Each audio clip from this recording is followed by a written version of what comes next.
Joe, we continue on our segments here talking about what teams need to do to win national titles. We did this last year. We did it last night. We're going to do it again for all of these playoff teams. Maybe not DeLeone and James Madison. Maybe you will make me. You're going to make me do that. But no, we're not. Continue on our path here. And another team that is positioned in a really good position right now is the Oregon Ducks at the number 5 seed. I do think that as this playoff continues, that number 5 seed's probably going to be the most sought after you see Penn State, you see Oregon here for the back-to-back years of this college football playoff.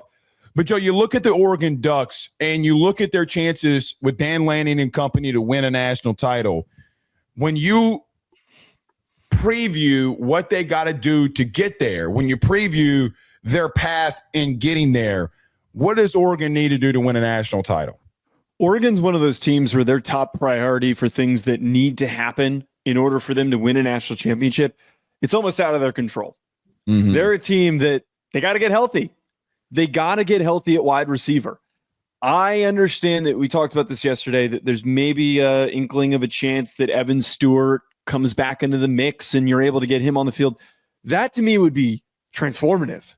If he suddenly just reappeared and you were able to add him to your wide receiver room and you got DK Moore back, they could be the most unexpectedly dangerous team in the playoff field. They could be in a position that they would be most well-equipped for the most random reason of getting a guy who had a serious injury in the offseason back right at the right time. Blake, if they're fully healthy at receiver, they can do so much.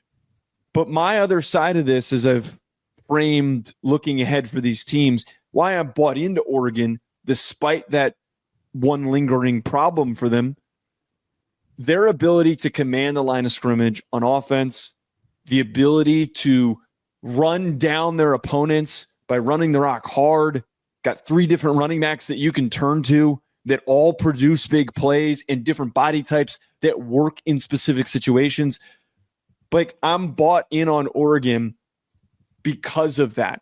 As we always talk about, when the playoff comes around, the teams that have advantages along the lines of scrimmage are the ones that are going to find success. They've got a really good defensive line. They've got a solid offensive line, and they've got 3 really damn good running backs. Like, I think that to me could truly, truly set the tone. When I look at Oregon, so we're doing a segment in reference to what this team's got to do to win a national title. I look at your first round matchup in James Madison, and I feel very confident about where you sit there. Mm-hmm. I look at your second round matchup potentially being Texas Tech, and I say to myself, it's not so much of what you have to do. It's, again, and I know we talked about this last night, but things that you got to avoid. With all due respect to Texas Tech, with all due respect to James Madison, I think Oregon is the more talented team against both of those opponents. I look at the defensive line. I look at the offensive line. You talked about the running game. We talk about Dante Moore. I mean, Joe, Texas Tech, for what it's worth, they have not seen a quarterback like that. They have not seen a running game like that. And we previewed that James Madison game earlier in the week. But you're positioned in a really good place. And we just saw a team last year in Penn State who was put in the same exact position that you're currently in. And what did they do? Now, I'm not saying that you're going to be on the same path and you get to the Final Four, but, Joe, they have a really good chance and a really good path to get there. They have the easiest path of all of the teams. And I know that that's going to come off in a lot of different ways. Texas Tech fans right now hate my guts at the current moment for a lot of reasons. But let's just be real on the scenario. They have the easiest path. I think of the great movie Aladdin when the genie is telling him to be yourself. Be yourself. I know wide receiver later in this playoff is going to be a situation where we got to look at what's up with Evan Stewart. Is he going to have any chance to go whatsoever? What's up with DeLeone Moore? What is up with some of these things at wide receiver? You do got to get healthy. But if you're going to be yourself, you're going to beat James Madison. I think that you will beat Texas Tech based off of just who you are. With all of that being said, the number one thing that I look at with Oregon is, number one, where you are in this bracket you have the best chances right now to get to the Final Four. You do, based off of all the teams and where you could have been placed. Joe, I don't know. I want to see Texas Tech. I want to see James Madison go up against a team that's going to be this physical along the offensive line. Now, Texas Tech has been really good in their front seven, and we will break that game down when it happens. Mm-hmm. But I think the separation part for me right now, and I'm only talking about you getting to the Final Four, because once you're in there, Joe, we have no idea what's going to happen. You get a rematch with Indiana. You get to play some of these teams that are on your side of the bracket. Joe, I think they can beat them. Like, I do think that they can get there. Take care of your first two opponents. Don't overlook situations like Penn State did a year ago. So I bring all that up to say, you got to do what you do. Be yourself. Because we can talk about X's and O's. We can talk about the three-headed monster at running back. We can talk about all of these different things. No. Just do what you've been doing, and you're going to be fine.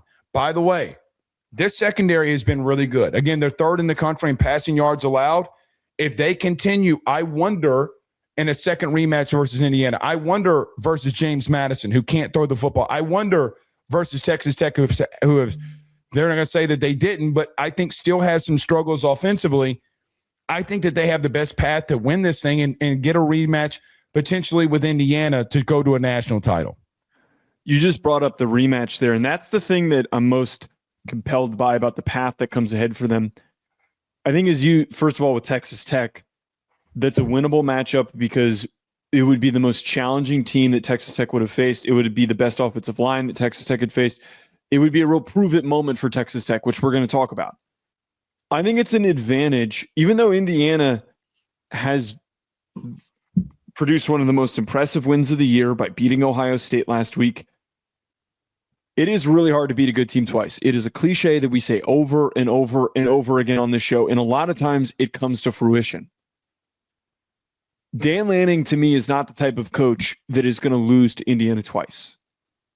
I really have faith that Indiana is going to do some great things during this playoff, but they have that advantage of getting to face off with a team that they lost to not that long ago, but long enough ago that they've been able to reevaluate, collect themselves, and realize what they need to do differently. And if they do get back Evan Stewart and DK Moore for that game, I wonder how that game ends up transpiring and how it ends up going down.